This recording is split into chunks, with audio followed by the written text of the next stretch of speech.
네, 오늘은 요한복음 15장 18절 19절 말씀을 통해서 영적 전투 주제를 가지고 함께 은혜를 나누고자 합니다. 자, 우리가 예수 믿고 나서 우리에게 직면하는 것이 무엇입니까? 영적 전투예요. 그러면서 우리는 다 영적인 군사들이죠. 영적인 군사. 예수 믿고 나면 바로 우리가 천국으로 들어간 것이 아니잖아요. 여전히 우리가 어떻습니까? 세상을 우리가 딛고 살아가고 있어요. 그러니까 우리의 머리는, 우리는 하늘을 향하고 있지만 여전히 우리 두 발은 땅을 딛고 있습니다. 그래서 이 사이에서 우리가 어떻게 해요? 늘 갈등할 수밖에 없는 존재죠. 그것이 사실 어떻게 보면 우리의 정체성입니다. 우리의 바른 존재인 것이죠. 예수 믿고 나면 모든 근심이 다 사라져가고 모든 환경의 어려움이 다 사라지고 오늘 갑자기 나오게 되는 것이 아니죠. 우리가 이 육신의 장막을 벗을 그날까지는 우리는 어떻게 해요? 여전히 우리를 조사하는 환경으로 인해서 때로는 핍박으로 인해서 여러 가지 또 어려움으로 인해서 우리가 그 안에서 갈등을 겪기도 하고 때로는 우리가 패배하기도 하고 또 그러면서 우리가 다시 한번 또 그걸 딛고 일어나서 우리가 또 나아가는 것이 바로 우리의 신앙의 여정입니다.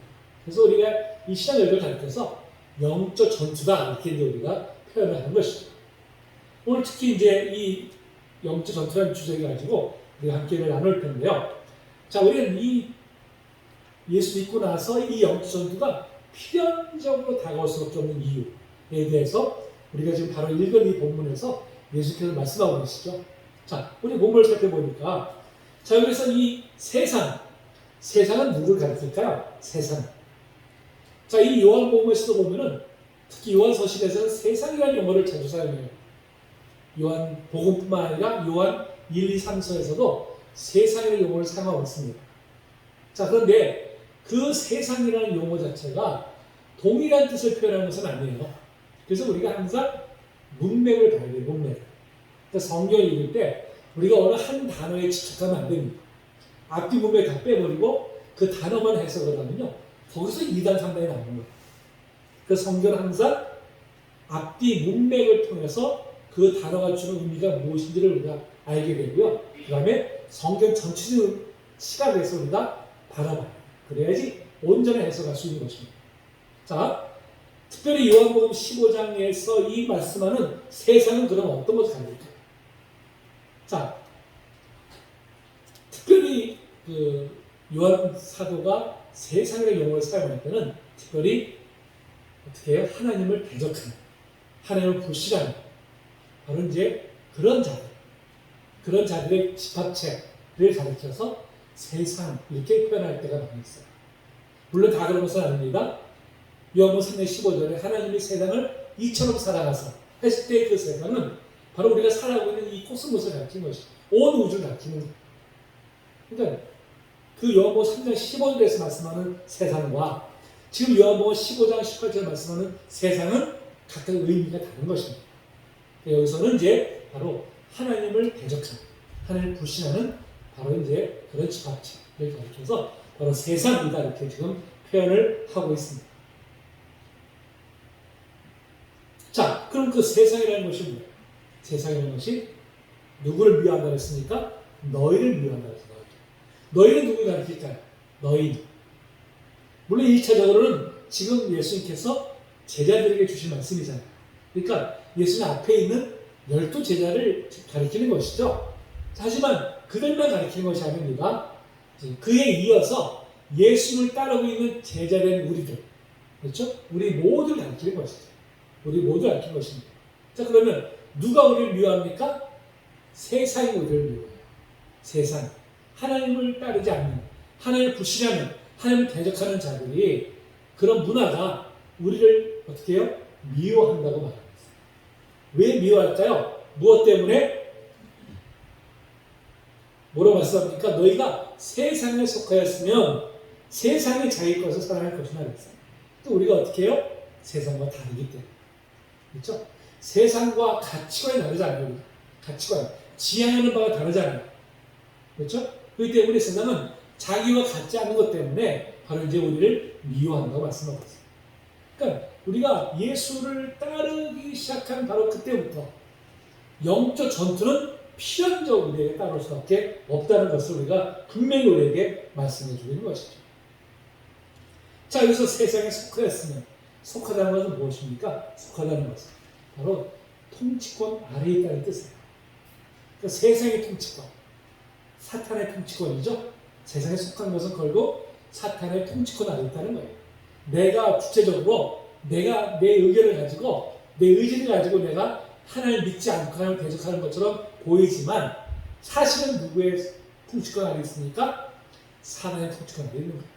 그래서 이 지구상에 있는 모든 인류 사람들은요, 딱 두 가지 부류밖에 없어요. 하나님의 통치권 아래에 있는 사람들과 사단의 통치권 아래에 있는 사람들. 딱 두 가지입니다. 회색 지대가 없어요. 제3지대가 없습니다. 둘 중에 하나예요. 그런 면에서 하나님을 따르 믿지 않고 예수 그리스도를 따르지 않는 사람들은 다 사단의 통치권 아래에 있는 것이죠. 사단의 속박 아래에 있는 것입니다.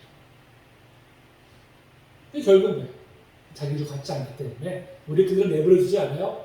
그렇죠? 어떻게든 우리를 넘어뜨리려고 하고 우리를 핍박하고 이제 우리를 공격을 해야 됩니다. 자, 그런 면에서 여러분 우리가 일상생활 속에서 우리가 얼마나 세상과 우리가 지금 싸우고 있을까요? 우리가 세상 속에 살아가면서 여기 계신 분들은 이제 이렇게 특별히 직장을 하거나 이렇게 뭐 사회적으로 많이 접촉하지 않지만 이제 저도 예전에 이제 직장생활 할 때 보면 참 이렇게 우리가 가치가 전혀 다른 사람들이잖아요. 그런 분들과 함께 참 어울려서 살아간다는 게 이게 정말 쉽지 않습니다. 참으로 많은 어려움들이 있어요. 많은 갈등도 많고요. 그 가운데서 눈에 보이지 않는 그런 싸움이 있어요. 그런 것들이 뭐예요? 우리가 하나님의 통치권 아래에 있다는 증거가 되는 것입니다. 근데 우리가 세상 살아가는데 아무런 어려움이 없어. 아무런 갈등이 없어요. 아무런 싸움이 없다면 그건 우리의 신앙의 문제가 있는 거예요. 우리가 세상에서는 세상과 다를 바 없는 모습으로 살아가니까 세상은 우리가 똑같네? 건드리지 않는 것이죠. 그런 면에서 우리가 세상 속에 살아가면서 세상과 우리가 갈등을 일으키는 것 같지만 우리가 그만큼 영적으로 살아있다는 증거가 되는 것입니다. 다만 우리가 한 가지 분명히 알 것은 뭐예요? 우리의 잘못으로 공격당하는 걸 가지고 세상이 우리를 핍박한다고 얘기하면 안 되는 거예요. 그거는 잘못된 개념입니다.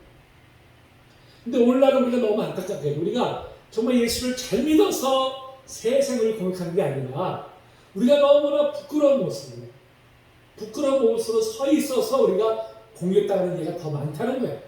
이게 얼마나 안타까운 일입니까? 정말 우리가 가슴을 찔리죠. 좀 그렇게 주변에 그렇게 얘기하는 분들을 볼 때 너무 안타까워. 참 우리가 잘못한 건데 그래서 우리가 욕을 먹고 있는데 세상이 우리 핍박한다고 이렇게 그걸 참 포장하는 그런 말을 들을 때마다 참 여전히 우리가 깨닫지 못하고 있구나. 여전히 우리 자신. 그렇죠? 뭐 우리가 우리 잘못으로 인해서 우리가 공격당하는 건 없애야겠죠. 우리가 정말 예수 그리스도를 정말 잘 따르므로 인해서 공격당한다면 여러분 그것은 상급이 큰 거예요. 하나님께서 우리를 반드시 기억할 줄 우리 분명히 믿습니다. 자, 그럼 사단은 우리를 어떻게 우리를 공격할까요? 사단. 자, 베드로전서 5장 8절로 9절 말씀 보니까 근신하라 깨어라 너희 대적 마귀가 우는 사자같이 두루 다니며 삼킬 자를 찾나니 너희는 믿음을 굳건하게 하며 그를 대적하라. 이는 세상에 있는 너희 형제들도 동일한 고난을 당하는 줄을 압니다. 자, 마귀는 지금 어떻게 공격하고 있어요? 무엇으로 비유하고 있습니까? 우는 사자 비유하고 있잖아요. 여러분 우는 사자가 언제 울까요? 사자가 언제 울어요? 배가 고파서 먹이를 사냥을 할 때 그때 울어요. 그 사자가 한번 정말 포효를 하면요 그 짐승들이 그 두려움 때문에 오금이 저린다고 해요. 오금이 꼼짝 못한다고 해요. 그때 사자는 이제 목덜미를 집어가지고 딱 그 상대방 이제 그 대상을 죽이죠. 잡아먹죠. 마귀가 그렇게 우리를 찾아다니냐, 그렇게 무서워서 우리를 찾아다닌다고 하는 것입니다. 사자도 보면 우리가 제가 이렇게 동물의 세계라든지 동물의 악몽 이런 제가 프로를 좋아하는 편이에요. 그래서 이제 보면 사자 이 맹수들이 참 먹이를 찾아낼 때 어떻게 해요? 아주 그냥 살금 그 대상이 알아채지 못하게 정말 소리를 다 살균 접근합니다. 그래서 최대한 가까이 접근했을 때 갑자기 가서 덮쳐버리잖아요. 마귀가 꼭 그렇게 합니다. 마귀가 우리가 어떻게 해요? 혹시탐탐 노려요. 틈을. 그래서 빈틈을 정확하게 알아요. 우리가 정말 틈만 보이면요 얼마든지 찾아와가지고 우리를 목덜미를 딱 공격해버리고 물어뜯어봐. 우리가 한 일격에 당하는 것입니다. 마귀가 그렇게 무서워요.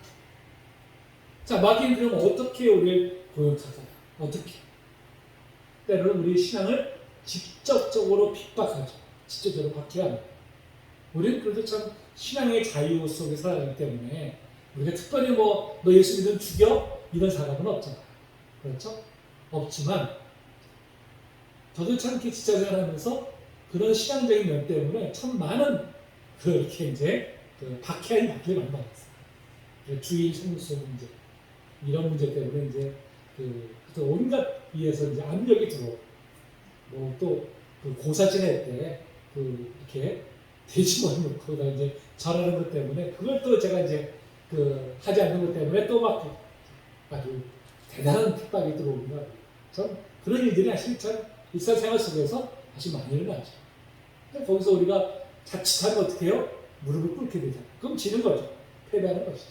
사탄은 되게 그렇게 또 우리를 이제 공격해 오기도 합니다. 또 우리를 때로는 실패와 좌절, 우리를 이제 심리적으로 우리가 눌리게 만들어가죠. 그래, 나는 안 돼. 나는 어쩔 수 없어.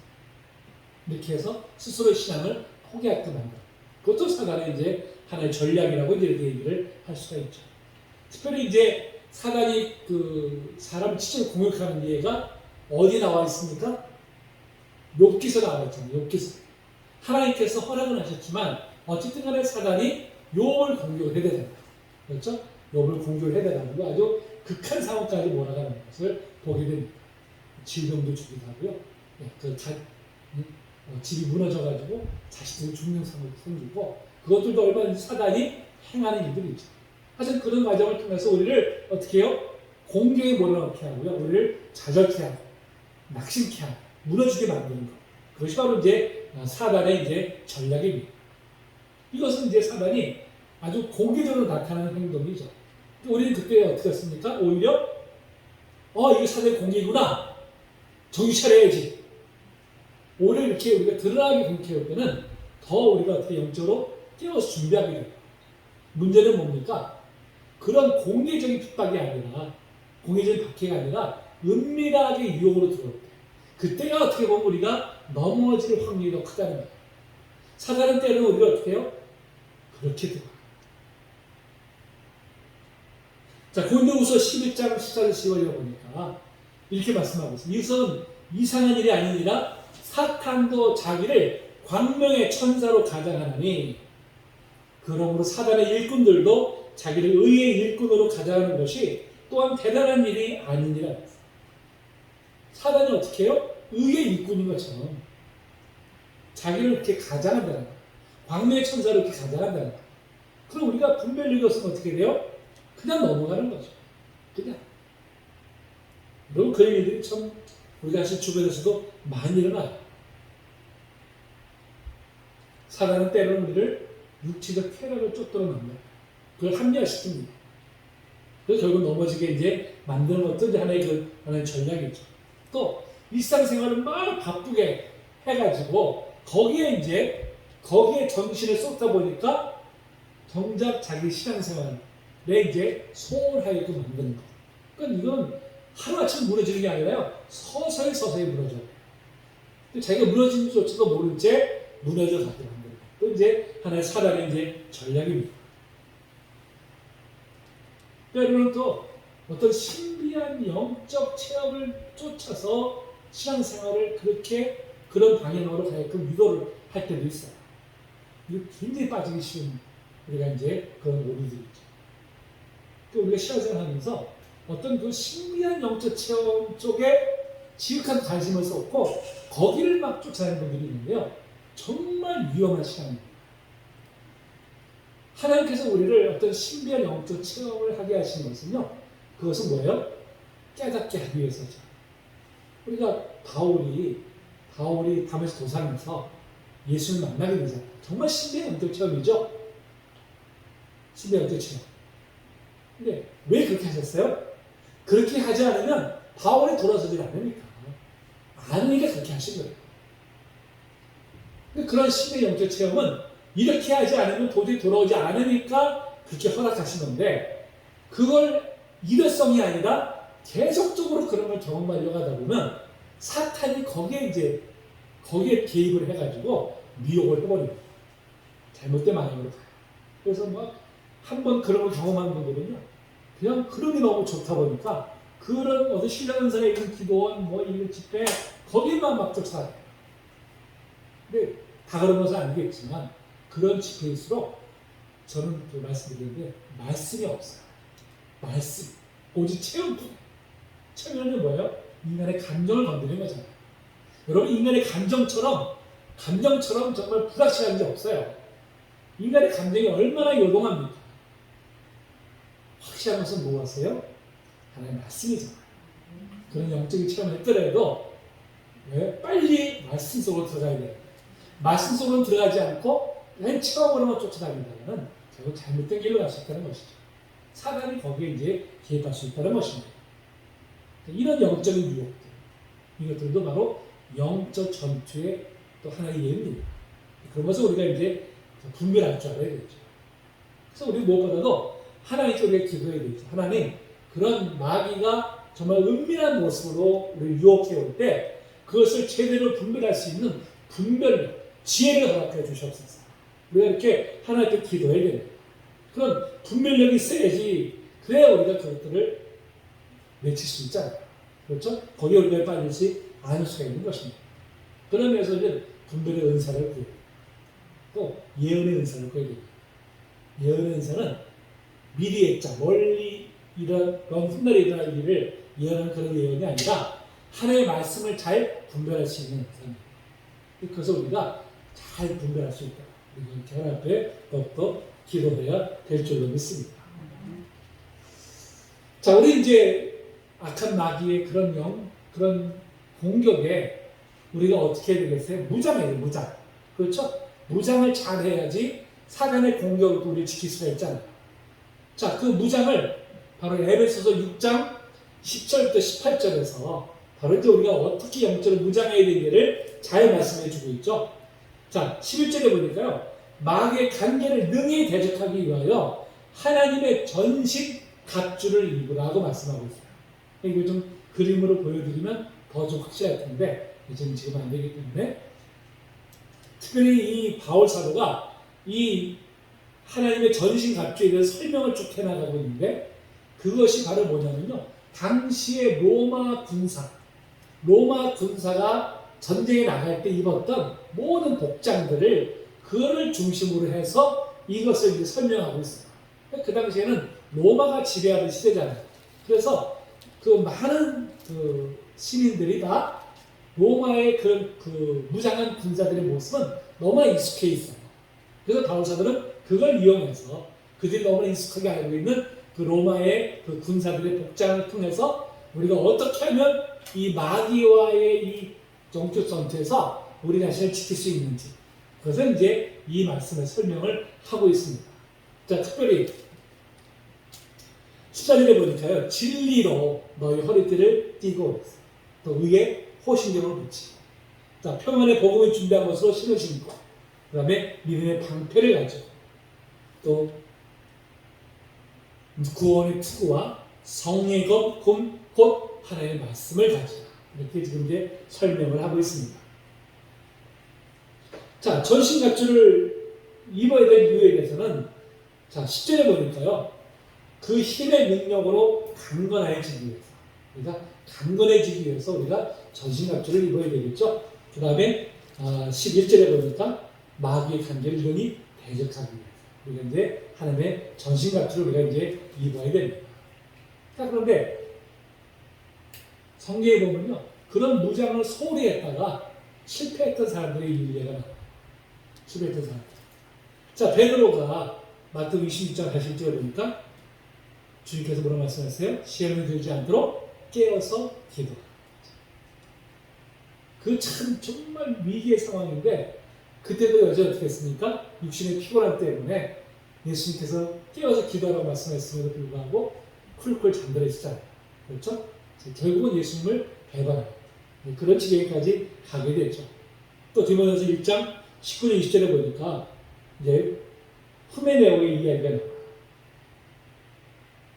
믿음과 착한 양심을 가지다 어떤 이들은 이 양심이 버렸고 그 믿음의 가난에는 파산하여 믿으나 그 가운데 후메네오와 알렉산더가 있으니 그랬어요.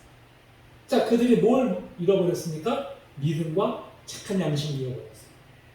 그걸 잃어버렸기 때문에 결국은 믿음에서 이제 파손하는 이런 일이 되게 일어나게 됐죠. 그 다음에 자, 디모데후서 4장 17에 보니까 대만은 이 세상을 사랑하여 나를 버리고 데살로니가를 갔다 그랬어요. 이 세상을 사랑했던 것이 무엇입니까? 유혹을 이기지 못한 것이죠. 영적으로 무장하지 못하니까 바로 이러한 이제 실패의 사례가 이제 나타나게 된 것입니다. 그러면서 이 사람들은 반면교사가 되는 것이죠. 반면교사. 우리로 하여금 영적으로 내가 더욱더 무장해야 되겠구나 하는 것을 이제 깨닫게 합니다. 자, 그럼 이제 이 바울스가 설명하고 있는 바로 이 영적 무장에 대해서 이제 몇 군데 나눌 수 있는데요. 첫째는 호신용이에요. 호신용. 몸을 보호하는 것이죠. 14절, 15절, 10절에 보니까 허리에 있는 진리의 띠와 그 다음에 가슴을 보호하는 의의 호신경입니다. 의의 호신경. 그 다음에 평안의 복음이 준비한 신. 자, 그 다음에 머리에 쓰는 구원의 투구. 이건 다 뭐예요? 호신용이에요. 자기 몸을 보호하기 위해서. 이제 이런 진리가 있어요. 우리가 진리를 따라야 되고요. 그 다음에 의, 그 다음에 복음, 그리고 바로 이제 구원. 이걸 우리가 이제 힘입어야 된다는 것을 우리에게 말씀해 주고 있습니다. 이건 뭐 우리가 가장 기본적으로 우리가 가져야 되는 그런 모습들이죠. 그 다음에 실제로 보니까 방어용으로 바로 믿음의 방패를 지금 말씀하고 있어요. 자, 믿음의 방패를 가지는 것이 무엇입니까? 여기서 믿음이라는 것은 어떤 믿음을 말할까요? 어떤 믿음? 여러 가지 믿음이 있어요. 여러분, 믿음이라고 해서 한 가지만이 아닙니다. 그렇죠? 가장 첫째는 우리를 구원에 이르게 하는 믿음이죠. 이게 믿음이 있는 것이고요. 또 우리가 그리스도 안에서 우리가 우리의 신분에 대한 믿음이 있어야 돼요. 그렇죠? 확신. 나는 하나님의 자녀라는 확신. 그렇죠? 이 믿음이 있어야죠. 그 믿음이 우리가 하여금 정체성을 결정짓잖아요. 그것을 또 하나님께서 반드시 우리를 지켜주신다는 그 믿음. 그렇죠? 우리 이런 믿음을 가질 때 마귀가 우리를 아무리 흔들어도 우리가 이제 결코 넘어지지 않죠. 우리가 끝까지 우리 믿음을 승리할 수가 있는 것입니다. 자, 근데 이것만 가지고 우리가 마귀의 싸움에서 이길 수 있는 것이 아니잖아요. 그렇죠? 방어만 한다고 해서 되는 것이 아니죠. 어떻게 해야 돼요? 우리가 궁극적으로는 공격을 해야 돼요. 공격을 해서 마귀를 우리가 물리쳐야 되잖아요. 자, 공격의 무기는 뭘 말씀하고 있습니까? 17절에 보니까요. 말씀, 곧 성령의 검이라고 말씀하고 있습니다. 성령의, 말씀이 곧 뭡니까? 성령의 검. 자, 예수님께서 40일 동안 광야에서 금식하신 후에 마귀가 와서 유혹을 하잖아요. 그렇죠? 유혹을 할 때 예수님께서 무엇으로 물리치셨습니까? 말씀으로 물리치셨어요. 다른 걸로 하지 않으셨습니다. 전부 다 어떻게 해요? 말씀으로 물리치셨어요. 그러니까 이를 볼 때 말씀이야말로 사단의 유혹을 물리칠 수 있는, 사단의 계획을 깨뜨릴 수 있는 바로 강력한 무기임을 분명히 이것은 우리에게 증거를 하고 있습니다. 자, 그런데 왜 성령의 검이라고 할까요? 무엇 때문에? 성령께서 우리 안에 계시면서 이 마귀와 싸워주시는데 그때 무엇을 사용하십니까? 하나님의 말씀을 사용하세요. 말씀. 그런데 여러분, 자, 우리가 성령께서 다 알아서 하실 거야 하고는 우리는 두 손 놓고 있어야 될까요? 아니죠. 예수님께서 말씀을 인용해서 사단을 물리치실 때 그냥 하나님 아들이시니까 그냥 갑자기 뭐가 생각나서 물리치신 것이 아니에요. 어릴 때부터 하나님의 말씀을 늘 어떻게 했습니까? 늘 가까이 하고 말씀을 늘 암송했어요. 했기 때문에 사단이 유혹할 때 거기에 맞는 말씀으로 이제 사단을 물리치신 것입니다. 그런 면에서 성령께서 우리 안에 있는 말씀, 우리 안에 담겨져 있는 말씀을 가지고 사용하세요. 그래서 마귀를 물리치십니다. 그렇기 때문에 우리는 어떻게 됩니까? 말씀을 늘 가까이 해야겠죠. 그렇죠? 말씀을 우리가 늘 무장하게 힘써야 됩니다. 그럴 때 성령께서 우리 안에 있는 그 말씀의 그 매주의 말씀을 가지고 마귀와 싸워서 이제 넉넉히 우리를 승리케 하실 줄로 우리는 분명히 믿습니다. 저는 이제 제가 신비로운 체험인데요. 제가 이제 고등학교 1학년 때 이름이 제가 이제 그 어릴 때 제가 이제 저희 어머니가 몸이 안 좋으셔서 이 폐결 때문에 그때 이제 안양이 개발되기 전에 있었어요. 안양으로 이제 제가 이사를 간 적이 있었어요. 그때 이제 친구가 있었는데 제가 이제 그러고 있다가 6학년 되면서 다시 서울에 올라왔어요. 중학교 진학 때문에. 그 이제 제가 그 친구를 좋아하기 때문에 고등학교 때 이제 계속 그 친구를 이제 찾아갔어요. 근데 그 친구 아버님이 이제 선생님이셨는데 갑자기 선생님을 그만두셨고 쌀집을 하시는 거예요. 근데 보니까 그 이단에 빠지셨어요. 이단. 그 하나님의 증인, 여호와의 증인. 거기 빠지셨어요. 그 제가 이제 친구를 만나러 가면 이분이 장사도 안 하시고 친구 만나지도 못하고 차렸다 경수이로 방황을 내고 가시고 상 딱 펴놓고 성기자 딱 펴놓고 저한테 이제 저를 가르치고 저를 유혹하려고 성경 말씀을 들어가면서 저를 이제 막 이것저것 말씀하십니다. 근데 제가 사실 성경을 제가 본격적으로 읽기 시작했던 게 고등학교 1학년 때부터 했었어요. 그러니까 성경 읽은 지 불과 얼마 안 됐을 때였어요. 사실. 제가 사실 가지고 있는 게 뭐가 있었겠습니까? 근데 놀라운 게 뭔지 아세요? 그 친구 아버님이 뭘 성경 구절을 가지고 얘기하시면 거기에 반박하는 구절이 바로바로 생각나는 거예요. 바로바로. 제가 그걸 찾아가지고 그걸 제가 이제 반박을 하는 거예요. 그거를 보통 한 번 가면 2시간, 3시간을 토론을 했어요. 그렇게. 그거를 하여튼 여러 번 했어요. 여러 번. 나중에 이분이 손들더라고요. 더 이상 얘기 안 했어요. 지금 생각해도 정말 놀라운 일이었어요. 정말 신비로운 체험이죠. 성령께서 제가 혹시라도 이제 이름에 빠질까봐 저한테 이렇게 행하신 것을 이렇게 보여줍니다. 그때는 정말 특별한 체험이었어요. 성령께서 항상 그렇게 하신 것은 아니고요. 우리 안에 있는 말씀을 가지고 이제 역사하십니다. 그런 면에서 우리는 무엇보다도 성경을 읽기를 힘써요. 성경을 연구하는 힘써야 돼요. 우리 말씀이 능력이에요. 말씀이 능력이에요. 그래서 제가 늘 성경을 강조하는 이유가 바로 이제 여기 있는 것입니다. 지금 우리 이제 김은혜 권사님 일독하셨네요.